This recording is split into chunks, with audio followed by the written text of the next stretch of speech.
চলে আসলাম ফরেস্টের ভিতরে। এই দেখো এটা কোন জায়গা বলো তো?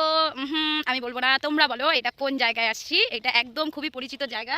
আর ওই দেখো দূরে দেখা যাচ্ছে, এটা কোন জায়গা বলো তো? আমি কিন্তু বলবো না, তোমরা বলবে এটা কোন জায়গা। যারা যারা ঘুরতে আসো তারা তো অবশ্যই জানো এটা কোন জায়গা। তো তাড়াতাড়ি যারা যারা ঘুরতে আসো তারা তাড়াতাড়ি চলে আসো এখানে ঘুরতে। তো আজকে আবার একটু সাজুগুজু করে নিলাম। তার সাথে কে আছে বলো তো?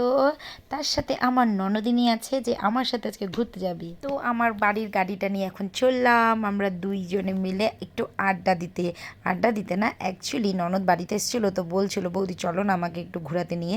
তো অনেক দিন থেকে ও আসে না, প্রায় 1 বছর পর আসে বা 6 মাস পর আসে। তো চললাম ওকে নিয়ে আমরা দুজনেই একটু ঘুরতে। জানো তো, যদি আমার ছোটো মেয়ে একবার জানতে পারে যে আমি ঘুরতে বেরিয়েছি, তাহলে তো আমার অবস্থা একদম শেষ। তো ফাইনালি দেখে কি মনে হচ্ছে বলো তো কোন জঙ্গলে যাচ্ছি? তোমরা বলতে পারবে কেউ কোন জঙ্গলের ভিতরে যাচ্ছি? কিন্তু একদম জঙ্গল, আর একদম ফরেস্টের পাশে, একদম ফরেস্টের পাশে।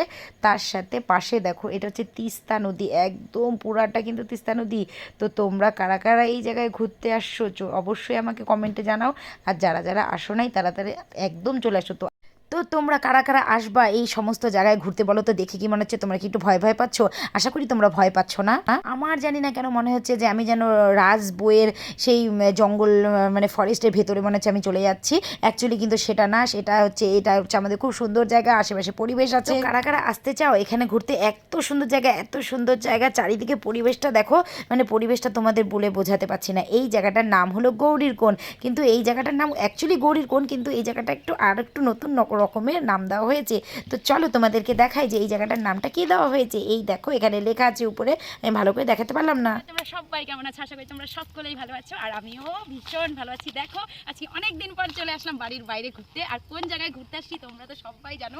তো দেখো আমরা কোথায় ঘুরতে আসছি। এটা কোন জায়গা বলতে পারবা? একদম তিস্তা নদীর পাশে, একদম তিস্তা নদীর পাশে। আর দারুণ দারুণ জায়গা। তো চলো তোমরা তাড়াতাড়ি বলে দাও এটা কোন জায়গা। তো এখানে পরপর 3টা কটেজ আছে। এই কটেজটার নাম হলো ভবানী পাঠক।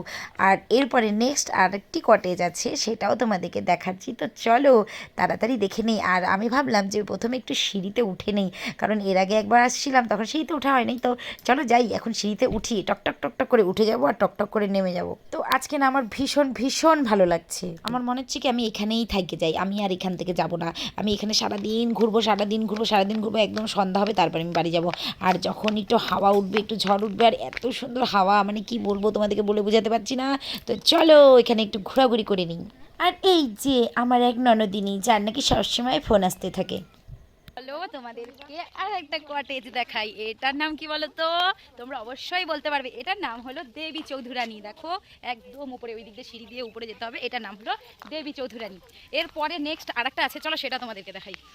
হাঁটি পাপা আগে আগে চলে যা। হা হা হা, কি সুন্দর কোকিল ডাকছে। আমি তো একদম মুগ্ধ হয়ে যাচ্ছি, মানে আমার আর বাড়ি যেতে ইচ্ছা করতেছে না। কতদিন পর যেন একটু বাড়ির বাইরে এসে কি শান্তি, কি শান্তি পেলাম। আর সংসার সংসার আর ভালো লাগে না, আর কত সংসার। এই যে দুই ভূতনি এখানে চলে আসি ঘুরতে।